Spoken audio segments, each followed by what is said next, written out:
कोई निशु के बच्चे, चल चुपचाप से मुझे भी कंबल दे दे, वरना मैं तेरा मार मार कर भरता बना दूंगी। मार के तो दिखाना जरा, मैं भी तुझे अच्छा मजा चखाऊंगा। कल तुमने भी तो मुझसे मेरा कंबल छीन लिया था। दोनों बच्चे कंबल की छीनाछानी करने लगते हैं, जिसके चलते ससुराल के बाकी सदस्य बिना कंबल के हो जाते हैं और सास सीता कप कपाते हुए गुस्साई मिजाज में बोलती है, हे भगवान, कैसे शैतान बच्चे हैं ये। आधी रात को भी दोनों को चैन नहीं है। देखो कैसे दोनों कुत्ते बिल्ली की तरह लड़ाई कर रहे हैं।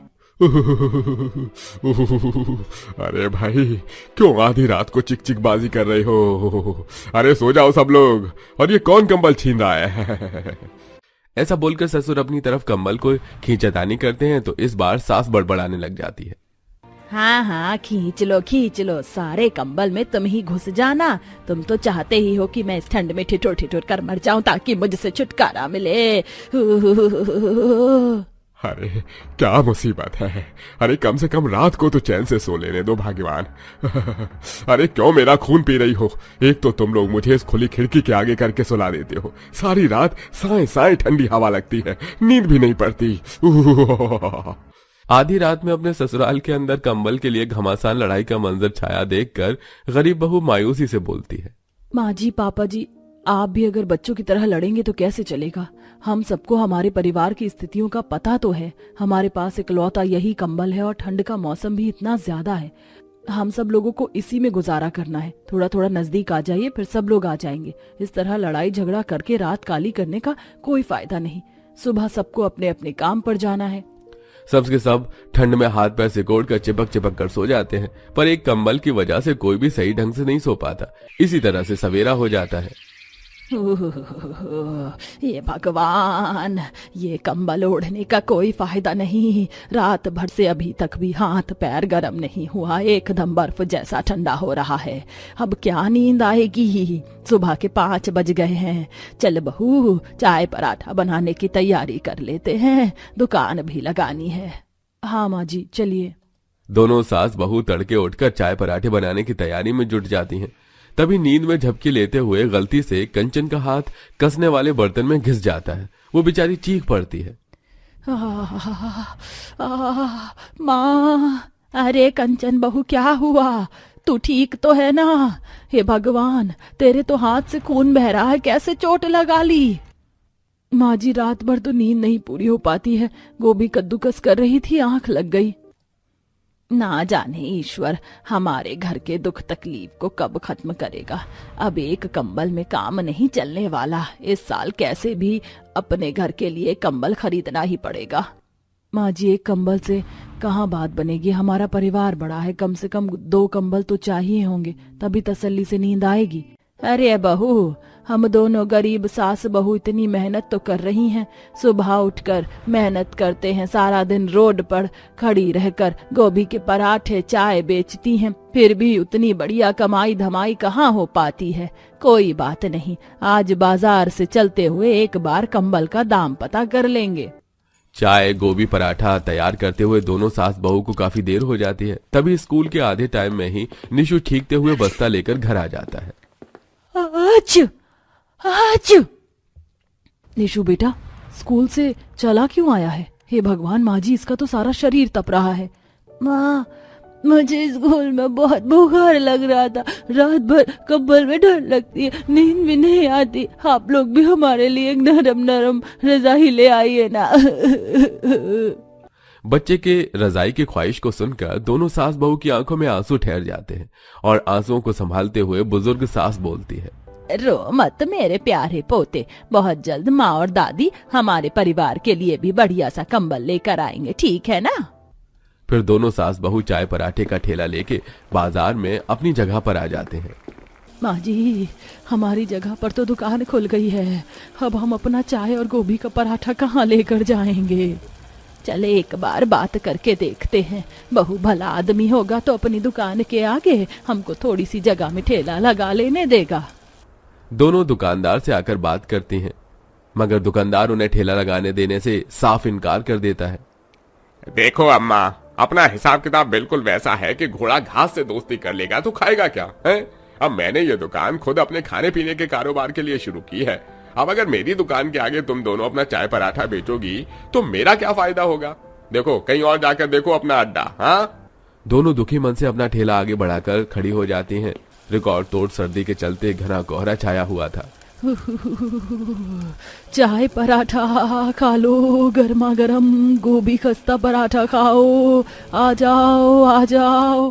तभी पुलिस वाला आकर दोनों को ठेला हटाने के लिए बोलता है। अरे तुम दोनों यहाँ पर ठेला नहीं लगा सकते, आगे बढ़ो। अगर इस रोड पर ठेला लगाना है तो हर हफ्ते 1000 रुपए देना होगा, समझे? अरे दरोगा बाबू, हम दोनों बड़ी गरीब हैं, दया करके कमा खमा लेने दो, मेहरबानी करो। अरे देखो पैसे नहीं दे सकते तो चलो आगे बढ़ जाओ, चलो जाओ यहाँ से। अब दोनों सास बहू कूड़ेदान के पास अपना ठेला लगा लेते हैं, जिसके ठीक सामने कंबल और रजाई की बड़ा शोरूम में हाई क्लास लोग खरीदारी कर रहे थे। उन दोनों सास बहू की नजर उस शोरूम के अंदर टिकी हुई थी। माँ जी, वो कंबल रजाई देखने में कितनी गर्म लग रही है, हम भी अपने परिवार के लिए वैसा ही कंबल लेंगे। अरे बहू, हमारे सारे बंधे ग्राहक तो जगह बदल जाने से खत्म हो गए, अब लगता है गली गली फेरी लगानी पड़ेगी। इस कूड़े के पास तो कोई खाने भी नहीं आएगा हमारा चाय गोभी पराठा। दोनों सास बहू गली गली जाके गोभी का पराठा चाय बेचती हैं और रात को थोड़ी कमाई के साथ घर लौटती हैं और बचे हुए चाय पराठे लेकर घर में आती हैं, जहां ससुर और पति भी काम पर से आ चुके होते हैं। अरे क्या बात है, आज तुम दोनों सास बहू ने आने में बड़ा लेट लगा दिया। और ये क्या, आज पराठे भी नहीं बिके, चाय भी बची हुई है। अजी, जिस जगह पर हम ठेला लगाते थे वहाँ दुकान खुल गई है। खैर आज ये चाय पराठा हम सब खा लेते हैं, जाने ईश्वर की क्या मर्जी है। फिर पूरा परिवार चाय पराठा खाने लगते हैं। तभी अर्जुन बोलता है, क्या बात है माँ कंचन, आप दोनों सास बहू तो जबरदस्त गोभी के पराठे बना रही हो। आपके हाथों के पराठे और चाय के आगे तो हलवाई भी फेल है। माँ मेरी मानो तो आप दोनों हमारी फैक्ट्री के बाहर ठेला लगा लो, वहां सारे चाय और गोभी पराठे आपके बिक जाएंगे। अच्छा, तो कल हम वहीं ठेला लगाकर देखते हैं। अगले दिन दोनों सास बहू फैक्ट्री के पास पहुंच जाती हैं और मजदूर खुशी से गोभी के पराठे और चाय 50 रुपए में प्लेट खरीद कर खाते हैं। अरे वाह माता जी, आप दोनों गरीब सास बहू तो गजब के गोभी के पराठे बनाती हो। अरे हम मजदूर तो ऐसा ही घर का खाना ढूंढते हैं। ठीक है बेटा, अब से तुम्हें रोज गोभी पराठा और चाय मिलेगा, हम सुबह यहीं ठेला लगाएंगे।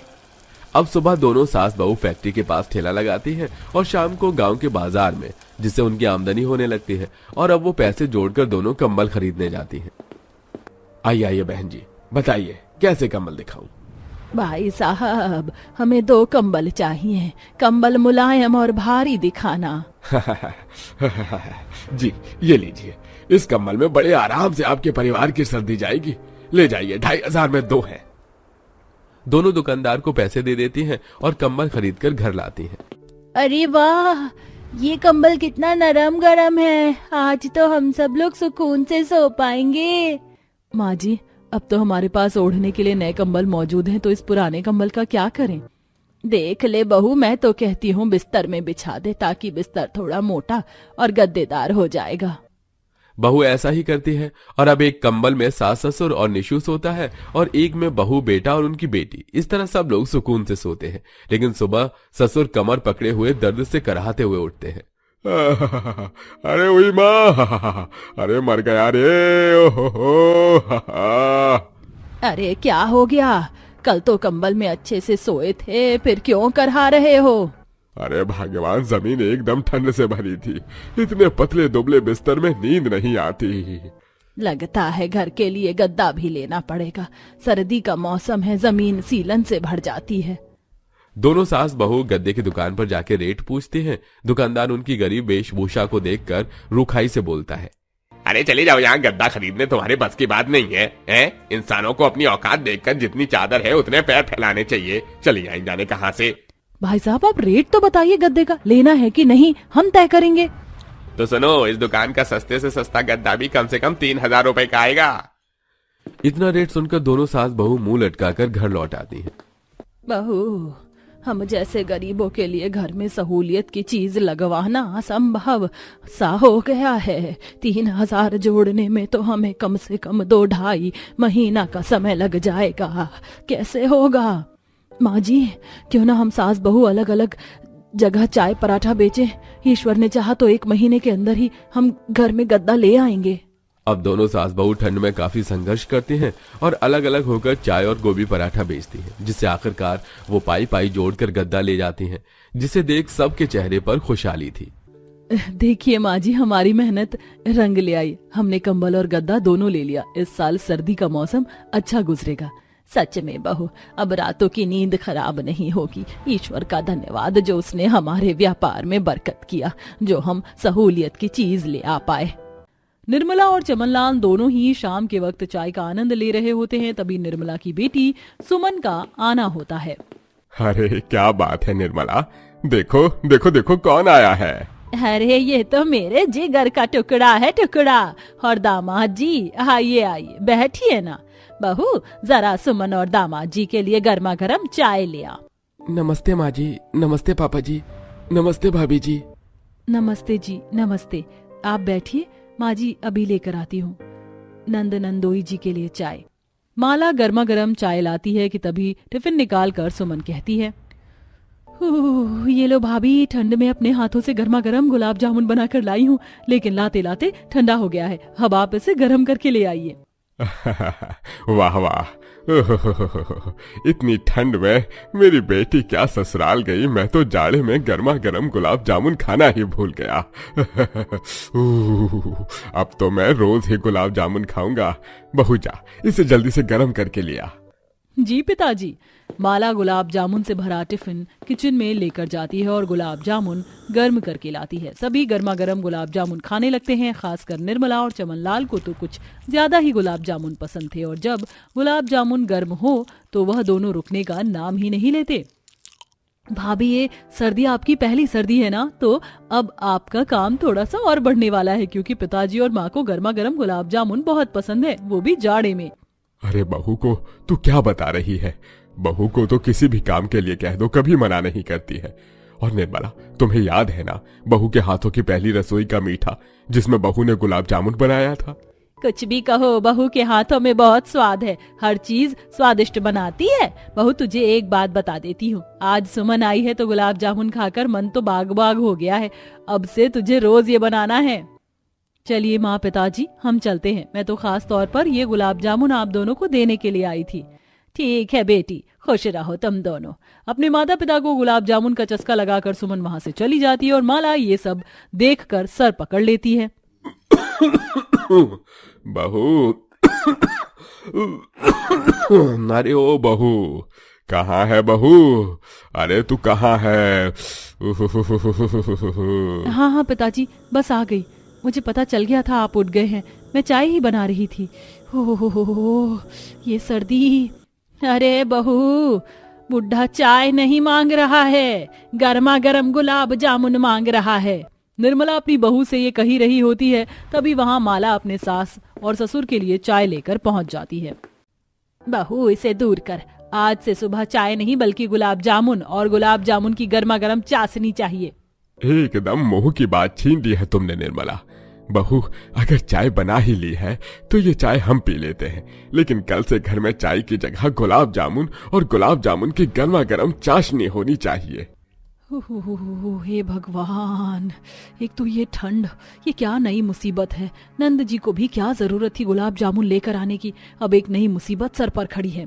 माला अपने सास ससुर की बात सुनकर किचन में खाना बनाने से पहले गुलाब जामुन बनाकर तैयार करती है, और गुलाब जामुन की खुशबू से पूरा घर महक चुका था। तभी वहां निर्मला की पड़ोसन विमला का आना होता है। ओहो, लगता है कुछ खास बना है निर्मला तेरे घर। क्या बात है, अब आई हूँ तो खाकर ही जाऊंगी। अरे विमला, इस जाड़े में खाना बन जाए वही बहुत है। बहू भी तो इंसान ही है, कितना क्या करेगी। कुछ भी नहीं बना है और कुछ बने और तुम्हें निर्मला न पहुंचाए, ऐसा हो सकता है क्या? हाँ, ये तो मैंने सोचा ही नहीं। अच्छा, मैं ये कहने आई थी कि शाम में निर्मला के संग बाजार जाना है। अभी चलती हूँ, घर में बहुत काम है, लेकिन उससे पहले कांता के घर होकर आती हूँ। लगता है उसके घर कुछ अच्छा बना है। विमला के जाते ही चमनलाल घर का दरवाजा बंद कर देता और अपनी बहू से गुलाब जामुन मांगता है और निर्मला को भी बुला लेता है। अब दोनों ही माला से रोज गुलाब जामुन बनवाते और गर्मा गर्म गुलाब जामुन खाते, लेकिन माला बेचारी इन सब में परेशान हो चुकी थी। वह रोज रोज ठंड में गुलाब जामुन बना बना कर थक जाती है, क्योंकि कोई बासी गुलाब जामुन भी नहीं खाता था। अजी सुनिए, सुबह से शाम और शाम से रात मुझे सिर्फ खाना बनाते, खाना गर्म करते और खिलाते खिलाते हो जाता है। अगर आप लोग घर में बहू की जगह नौकरानी लाए थे तो मुझे बता देते पहले। अरे क्या हो गया भाग्यवान, इतना गुस्सा क्यों कर रही हो? सर्दी का समय है और माँ पिताजी को तो बस गर्म खाना खाने की आदत है। अच्छा, तो तुम नाराज गुलाब जामुन पर हो? हाँ, इसके लिए मैं कुछ नहीं कर सकता।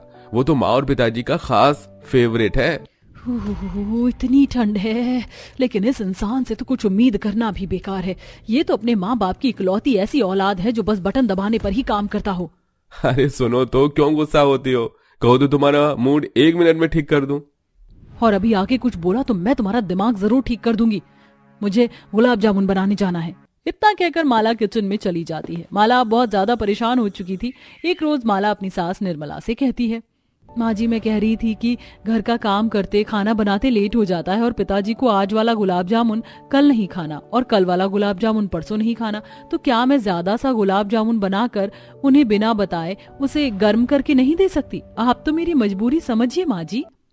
बहू, ये तो क्या कह रही है? एक वक्त को हम आज बिना नहाए रह सकते हैं, कल बिना नहाए रह सकते हैं, लेकिन गुलाब जामुन खाए बिना नहीं रह सकते। और ताजा गुलाब जामुन का स्वाद तुझे क्या मालूम? जी माँ जी, लेकिन खाना बनते ही गुलाब जामुन बनाने की तैयारी में लग जाना। बुढ़ा खाना खाते ही गुलाब जामुन मांगेगा। माला बहुत लाचार हो चुकी थी। खाना बनाने से लेकर गुलाब जामुन बनाने तक उसकी हालत खस्ता हो जाती है, लेकिन ना तो उसकी सास, ना उसका ससुर और ना ही उसका प्रियतम पतिदेव सुन रहा था। माला मुश्किलों के बीच फंसी हुई थी। बहू, खाना तो अच्छा बना था, लेकिन खाने के बाद गुलाब जामुन न खाएं तो खाने का स्वाद नहीं रहता। जा बहू, जल्दी से गर्मा गर्म गुलाब जामुन ले आ। हाँ हाँ बहू, जा गुलाब जामुन ले आ। माला अब गुलाब जामुन लेकर आती है। जैसे ही चमनलाल गुलाब जामुन खाता है उसे थूक देता है। बहू, तू मेरे स्वाद के साथ गद्दारी कर रही है। अरे मुझे अच्छे से पता है ये ताजा गुलाब जामुन बिल्कुल भी नहीं है। अजी नहीं नहीं बहू, ऐसा नहीं कर सकती। तुम खा कर देखो, ये बासी गुलाब जामुन है जिसे गर्म करके लेकर आई है बहू। बहू, अब तू अपने मुंह से सच बता दे। जी पिताजी, ये कल वाला ही गुलाब जामुन है। आप गुस्सा मत कीजिए, मैं अभी बना देती हूँ। ये सब क्यों कर रही हो माला? तुम्हें घर का काम करने के लिए कहते हैं, उसमें भी तुम इतने नखरे दिखाती हो। आखिर चाहती क्या हो तुम? अगर तुमसे मेरे बूढ़े माँ बाप की सेवा नहीं होती तो तुम्हारा इस घर में रहने का कोई हक नहीं है। मैं अभी बनाकर लेकर आती हूँ, मुझे थोड़ा समय दीजिए। अब माला किचन में जाकर आंसू बहाते हुए गुलाब जामुन तैयार करने लगती है और अपनी बहन लीला को फोन करती है। तू रोना बंद करेगी? अरे पूरा घर एक गुलाब जामुन को लेकर इतना बवाल कर रहा है और तू है कि रो रो कर वही गुलाब जामुन बना रही है। मुझे अपने सास ससुर की बात इतनी बुरी नहीं लगती जितनी बुरी मुझे अपने पति की बात लगती है। वो कहता है कि मेरे माँ बाप की सेवा नहीं कर सकती हो तो घर छोड़ के चली जाओ। अरे शादी उसने इसलिए की थी क्या कि उसे एक नौकरानी चाहिए थी? मेरी बात ध्यान से सुन, जो मैं कह रही हूँ उसे सुन और वही करना, वरना तेरे ससुराल वाले तुझे सच में नौकरानी बना देंगे। माला की बहन लीला उसे फोन पर समझाती है, जिसके बाद माला शांत होती है। बहू, मैंने गुस्से में तुम्हें जो कुछ भी कहा है उसके लिए मैं तुमसे माफी मांगता हूँ। सच कहूँ तो गुलाब जामुन के लिए मैं खुद इतना जज्बाती हो जाता हूँ कि मुझे अपने आगे कुछ नहीं सूझता। बहू, हम तुझसे सिर्फ गर्मा गर्म गुलाब जामुन और घर का काम करने के लिए ही कहते हैं। कभी हमने तुझे मजदूरी करवाई है या कहा है कि बाहर से काम कर हमें पैसे दे? फिर भी तू घर के कामों में इतने नखरे क्यों करती है? आप लोग चिंता मत कीजिए, मैं माला को समझा दूंगा। कुछ देर बाद जैसे ही निर्मला और चमनलाल सोने जाते हैं वैसे ही उनका पेट गुड़गुड़ाने लगता है। लगता है पेट खराब होने वाला है। ऐसा ही कुछ मेरे पेट में भी हो रहा है। अपने पति का मजाक बना रही हो? मजाक तो तुम बना रहे हो, हटो, मुझे जाने दो। अरे पहले मुझे जाने दे, वरना ऐसे लग रहा है कि कपड़े में हो जाएगा। अरे रुक जा, रुक तो जा निर्मला, रुक जा। अभी रुकी तो रायता फैल जाएगा। अब एक के बाद एक निर्मला और चमनलाल टॉयलेट जाने लगते हैं। उनका पेट खराब हो चुका था और दूसरी तरफ मोहन भी अपना पेट पकड़कर बैठा था। अब तीनों को समझ नहीं आता कि आखिर उन्होंने ऐसा क्या खा लिया। इधर माला बहुत खुश थी। सही कहा है किसी ने, आखिर कब तक सहते रहोगे, कभी तो दम दिखाओगे। आखिर दिखा दिया ना मैंने भी दम। दरअसल माला ने गुलाब जामुन बनाते वक्त गुलाब जामुन में जुलाब की गोलियां मिला दी थी, जिसे खाते ही पूरा घर पेट पकड़कर बैठ गया था, क्योंकि सभी का पेट खराब हो चुका था। लगता है डॉक्टर को बुलाना होगा, वरना इस सर्दी में बार बार टॉयलेट जाकर तो मैं सीधा ऊपर पहुंच जाऊंगी। मैं तो जा रहा हूँ चैन की नींद सोने। तुम्हारा पेट कब ठीक हुआ? अरे डायपर लगा लिया है। चुप रहो, बहू सुन लेगी तो थू थू हो जाएगी मेरी। अरे माँ, पिताजी क्या हुआ? आप दोनों परेशान क्यों लग रहे हो? कोई बात है क्या? अरे नहीं बहू, सब ठीक है, तू जा सो जा, बहुत ठंड हो रही है। वो बहू, बेटा मैं ये कह रहा था कि आपसे ना गुलाब जामुन रोज रोज मत बनाना। हफ्ते में एक बार क्या, जब भी हमारा मन करेगा हम तुझे कह देंगे, तू तभी गुलाब जामुन बना दिया करना। जो जा अब सो जा, बहुत ठंड हो रही है। अब आया ना ऊंट पहाड़ के नीचे।